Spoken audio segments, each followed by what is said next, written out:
எல்லாருக்கும் மீடியா நண்பர்களுக்கு உற்றார்களுக்கு ஃப்ரெண்ட்ஸுக்கு எல்லாருக்குமே எங்கள் வணக்கத்தை தெரிவித்துக் கொள்கிறேன். வந்திருக்கும் குரு ராசார் அவர்களுக்கும், அண்ணன் பைலானா அவர்களுக்கும், ஜாகாத்தங்க மாஸ்டர் அவர்களுக்கும், விஜயமுரளி அண்ணா அவர்களுக்கும், பழனி துளிசல் ஐயா அவர்களுக்கும், மோகன் சார் எல்லாருக்கும் என் வணக்கத்தை தெரிவித்துக் கொள்கிறேன். இந்த படம் எப்படி ஆரம்பிச்சதுன்னு அதை சொல்லிடுறேன் கொஞ்சம். நான் ஆக்சுவலி வந்து ஜம்பு மகரிஷின்னு ஒரு படம் ஷூட்டிங் பண்ணிகிட்டு இருக்கும்போது மோகன் சார் ஆக்சுவலி வந்து ஒரு நான் சங்கம் ஒன்று வச்சிருக்கிறேன், அதை சொன்னாங்க சார். அதை பற்றி சொல்லிடுறேன். இந்த சங்கம் எதுக்காக ஆரம்பிச்சு அப்படின்னா, இன்றைக்கி வந்து நிறைய படங்கள் வந்து ரிலீஸ் ஆகாமல் எத்தனை சின்ன சின்ன பட்ஜெட் ரிலீஸ் ஆகாமல் இருக்குது. அப்படி எதை ரிலீஸ் ஆகுதுன்னா பயம், அந்த படத்தை வாங்கி போட்டால் தேட்டரில் ஓடுமா ஓடாதான்னு பயம். ஸோ இது ஒரு சங்கம் ஆரம்பித்து அது மூலம் அந்த படத்தை வாங்கி நம்ம ரிலீஸ் பண்ணலாம் அப்படின்னு தான் நான் ஒவ்வொரு மாவட்டமாக வந்து ஒவ்வொருத்தரை பார்த்து ஏன்னா அவங்கள்ட்ட வந்து சங்கம் ஆரம்பிக்கிறோம், நீங்கள் வந்து சேருங்கன்னா அவங்களுக்கு புரியாது. தமிழ்நாட்டில் தெரிஞ்சாலும் நடிகர்கள் மட்டும் தான் தெரியும், ஒரு இயக்குனரோ ஒரு கேமராமேனோ டிஸ்ட்ரிபியூட்டர் யாருமே தெரியாது. ஸோ நான் வந்து புதுசாக ஒரு சங்கம் ஆரம்பிக்கிறேன், தமிழ்நாடு திரைப்பட நடிகர் அப்படின்னு பாதுகாப்புன்னு ஆரம்பிக்கிறேன் வாங்கினேன். யாராவது சேர்த்தனா தென்னிந்திய நடிகர் சங்கத்தில் இல்லாத உறுப்பினர் அவங்களை தேடி பிடிச்சேன் ஃபஸ்ட்டு. ரெண்டாவது ஒவ்வொரு நாடக நடிகர்கள் அவங்கள தேடி பிடிச்சேன். அப்புறம் தெருக்கூத்தாடிகளை கண்டுபிடிச்சேன். இப்படி ஒவ்வொரு என்னென்ன டிபார்ட்மெண்ட்டு எல்லாத்தையுமே தேடி பிடிச்சேன். ஃபஸ்ட்டு ஒரு 6 மாதம் பயங்கர டஃப்பாக இருந்தது. தமிழ்நாடு ஃபுல்லாக ரவுண்ட் அடித்தேன். அப்போ ஒரு கார் வாங்கிச்சு தான், காரை வச்சு ஃபுல்லாக தமிழ்நாடு ஃபுல்லாக கிட்டத்தட்ட பார்த்தீங்கன்னா நிறைய அமௌண்ட் செலவு பண்ணியிருப்பேன்.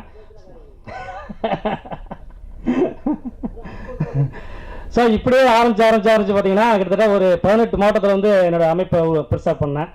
ஸோ இந்த ஷூட்டிங் இல்லாத டைமில் அப்போ படம் பண்ணிகிட்டு இருப்பேன், கேமராமேன் பண்ணிகிட்டு இருப்பேன். அந்த டைம் இல்லாமல் சனி ஞாயிறு ஃப்ரீயாக இருந்தால் நான் வீடியோ போகிறதில்ல, ஃபுல்லாகவே இந்த வேலையாகவே ஃபுல்லாக சுற்றிக்கிட்டு இருந்தேன்.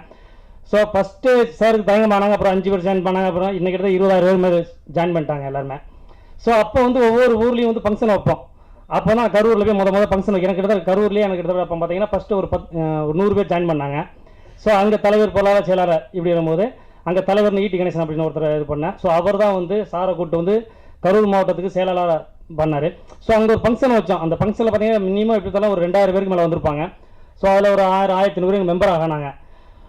இதேமாரி ஃபங்க்ஷன் போகும்போது அப்போ வந்து சாருக்கு வந்து சார் நடிக்கணும்னு என்கிட்ட சொன்னாப்புல, பார்க்கலாம் சார் அப்படின்னா. அப்போ ஜம்பு மகரிஷி ஷூட்டிங்கு திருவண்ணாமலை போயிட்டுருக்குது. அப்போ தான் சார் வந்தார். சாரும் அவர் ஈட்டி கணேசன் 3 பேர் வந்தாங்க காரில். வந்துட்டு சார் இப்படி நான் நடிக்கணும் சார். நாங்கள் சார் அவசரப்படாங்க சார், நான் சொல்கிறேன்னு. அதுக்கப்புறம் வந்து இல்லை, அதுக்கப்புறம் ஒரு 2-3 மாதம் ஆச்சு. அப்புறம் வந்தார். ஃபஸ்ட்டு சின்ன வாய்ப்பு தான் கிடையாது படத்தில் வந்து எனக்கு ஏதாவது சின்ன கேட்டு மட்டும் கொடுங்க சார் அப்படின்னு தான் கேட்டார். அதுக்கப்புறம் சொல்கிறேன் சார்ண்ணா. அதுக்கப்புறம் ஒரு 3 மாதம் கழிச்சு சார் நான் ஒரு படம் தயாரிக்கலாம் இருக்கிறேன் சார், நான் பிடிச்சிடறேன் சார். நாங்கள் சரி சார் ஓகே சார் பண்ணலாம் சார், என்ன பட்ஜெட்னா ஒரு பட்ஜெட் சொன்னார். சூப்பர் பட்ஜெட் சார், பண்ணிடலாம். ஆனால் வந்து இப்போ உடனே ஆரம்பிப்பேன் சார், ஒரு 3 மாதம் ஆகும், எனக்கு 3 ப்ராஜெக்ட் போயிட்டுருக்குது. அப்போ தான் வந்து வீரவம்சன் ஒன்று போயிட்டுருக்குது, தயாட்டு பொம்மன் ஒன்று போயிட்டுருக்குது, ஜம்மு மகரிஷி 3 படம் போயிட்டுருக்கு சார். அதனால் ஏன்னா சரி நம்ம டெய்லி ஃபோன் பண்ணிட்டே இருப்பார். சரி சார் அப்போ ஒரு நாள் கதை ரெடி பண்ணேன். அப்போ கதை கிடையாது, ஏன்னா கேமராவும் பண்ணிட்டு இருக்காரு, 2 படம் டேரக்ஷன் பண்ணுறேன். வாங்க சார் ஆஃபீஸ்னு ஒரு நாள் ஆஃபீஸ்க்கு வந்தார். அப்போ நான் ஒரு 3 கதை சொன்னேன் அவர்கிட்ட, சார்கிட்ட. ஒரு காமெடி, ஒரு ஆக்ஷன், ஒரு 3 சொன்னேன். எல்லாம் யோசனை பண்ணிட்டே இருந்தார். அப்போ புரிஞ்சிச்சு ஏதோ கதை வச்சிருக்காரு. சார் நீங்கள் ஏதோ கதை இருந்தால் வச்சுருந்தா சொல்லுங்கள் சார்ண்ணே.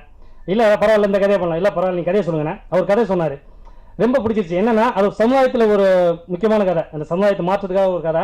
நான் வச்சுருப்ப காமெடி ஆக்ஷன் கூட இருந்தது. அதாவது நாளை இந்தியா இளைஞர் கையில் அப்படின்னு ஒரு சொல்லுவாங்க. அதே சில இளைஞர்கள் வழி தவறி போனால் என்ன பிரச்சனை உருவாகும், அதுதான் சப்ஜெக்ட். ஒரே வேலை சொல்லிட்டேன் சார், இது பிரமாதமாக இருக்குது சார், பண்ணுங்கள் சார்ண்ணே.